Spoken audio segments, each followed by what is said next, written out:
अस्सलाम वालेकुम स्टूडेंट्स। हमारा आज का बायोलॉजी का जो टॉपिक है सेकंड चैप्टर का वो है data organisation and data analysis.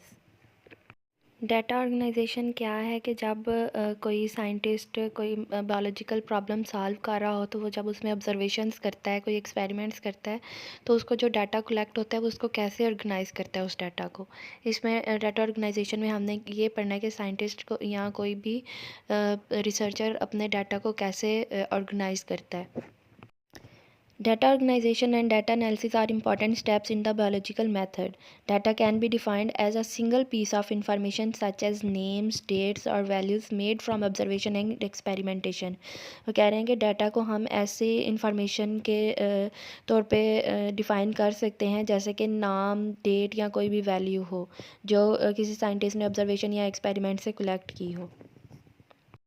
Data organization. In order to formulate and then to test the hypothesis, scientists collect and organize data. Prior to conducting an experiment, it is very important for a scientist to describe the data collection method. के बता रहे हैं कि कोई भी experiment करने से पहले ये बहुत ज़रूरी है कि साइंटिस्ट जो है वो डाटा जिस फॉर्म में उसने कलेक्ट किया हो डाटा वो उस डाटा को डिस्क्राइब करे। Data is organized in different formats like graphics, tables, flowcharts, maps and diagrams. वो बता रहे हैं कि डाटा को हम different types of statistical types में सेव कर सकते हैं, ऑर्गेनाइज कर सकते हैं। उनमें क्या क्या है, हम फ्लो चार्ट बना सकते हैं, टेबल्स बना सकते हैं, मैप्स बना सकते हैं और डिफरेंट डायग्राम्स बना सकते हैं अपने डाटा को ऑर्गेनाइज करने के लिए। नेक्स्ट है डाटा एनालिसिस। पहले हमने डाटा ऑर्गेनाइजेशन पढ़ा है कि डाटा को ऑर्गेनाइज कैसे करते हैं। अब हमने डाटा एनालिसिस पढ़ना है। डाटा एनालिसिस मीन्स कि डाटा को हम किस तरह से टेस्ट कर सकते हैं, उसका तज्ज़िया कैसे कर सकते हैं। Data analysis is necessary to prove और disprove a hypothesis by experimentation. वो कह रहे हैं कि डाटा एनालिसिस बहुत ज़रूरी है किसी भी हाइपोथेसिस को प्रूव करने के लिए।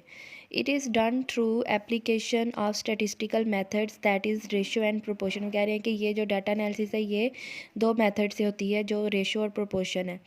When a relation between two numbers, for example a and b, is expressed in terms of quotient, such a relation is the ratio of one number to the other. बता रहे हैं कि जब हमने दो नंबर्स को, जैसे एक साइड पे ए हो और दूसरी साइड पे बी हो, हमने इन दोनों के बीच रिलेशन बनाना हो तो हम सेंटर में इनके रेशो का साइन बना देंगे। रेशो का मीन डिवाइड भी होता है और रेशो को हम इस तरह दो डॉट्स में लिखते हैं। A ratio may be expressed by putting a division or colon mark between two numbers. Ratio का मीनिंग होता है डिवीजन भी और ये कॉलन मार्क मतलब दो डॉट जिसमें होते हैं, इन दोनों से रेशो को हम शो कर सकते हैं, रिप्रेजेंट कर सकते हैं। For example the ratio between 50 malarial patients and 150 normal persons in 1:3। इसको हम 50:150 भी लिख सकते हैं और अगर इसको हम डिवाइड करें 50 और 150 को, 51 ज़ा 50 और 53 ज़ा 150 होता है, तो इस तरह 1:3 आ रहा है। ये इस तरह हमने दो नंबर्स के दरमियान ये रिलेशन शो किया कि इस तरह रेशो इनके अंदर लगा के। Proportion means to join two equal ratios by the sign of equality. For example, A ratio B is equal to C ratio D is a proportion between the two ratios. This proportion may also be expressed as A ratio B proportion C ratio D.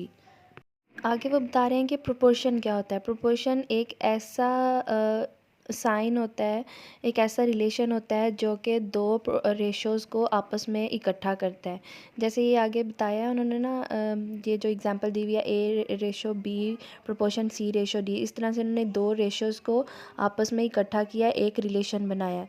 तो proportion का sign हम इस तरह से 4 dots में भी लिख सकते हैं इनको, और इक्वल का साइन भी हम प्रोपोर्शन की जगह पे लगा सकते हैं। जैसे रेशो में हम डिवीजन और कॉलन का साइन लगा सकते हैं, इस तरह प्रोपोर्शन में हम ये 4 डॉट्स और इक्वल का जो साइन होता है इस तरह इक्वल का साइन भी लगा सकते हैं प्रोपोर्शन में। When three values in a proportion are known, the fourth one can be calculated by using this rule. वो कह रहे हैं कि अगर हमें किसी प्रोपोर्शन में 3 वैल्यूज़ का पता हो तो हम फोर्थ वन को फाइंड आउट कर सकते हैं। इस तरह के आपने क्वेश्चंस किए होंगे मैथ्स में, ये आपके लिए ईजी होगा।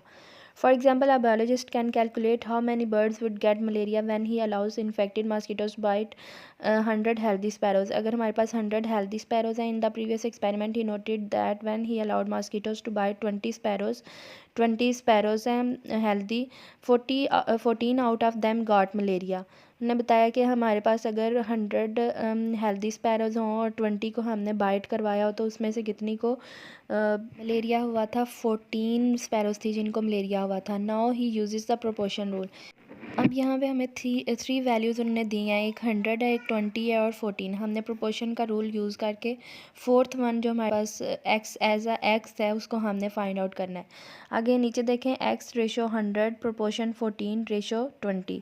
इस तरह से उन्होंने सॉल्व किया तो उनका आंसर आ गया। It mean 70 out of 100 sparrows would get malaria. Answer 70 आया था। वो कहना है कि जब हमने बाइट करवाया स्पैरो को 100 स्पैरोज़ को, तो उसमें से 70 स्पैरोज़ को मलेरिया हुआ था। Statistics are thus a means of summarizing data through the calculation of a mean value. This step is very important as it transforms raw data into information which can be used to summarize and reports results. कह रहे हैं कि ये जो data analysis का method होता है जिसमें हम स्टैटिस्टिक्स के रूल्स यूज़ करते हैं, रेशो या प्रोपोर्शन का, ये बहुत इंपॉर्टेंट होता है किसी भी डाटा को कलेक्ट करने में, उसको एनालाइज करने में, क्योंकि वो उससे इजीली हमें इंफॉर्मेशन भी मिल जाती है और वो उससे हम इजीली रिपोर्ट भी जो बना सकते हैं, रिज़ल्ट्स की जो रिपोर्ट होती है वो भी इजीली बना सकते हैं।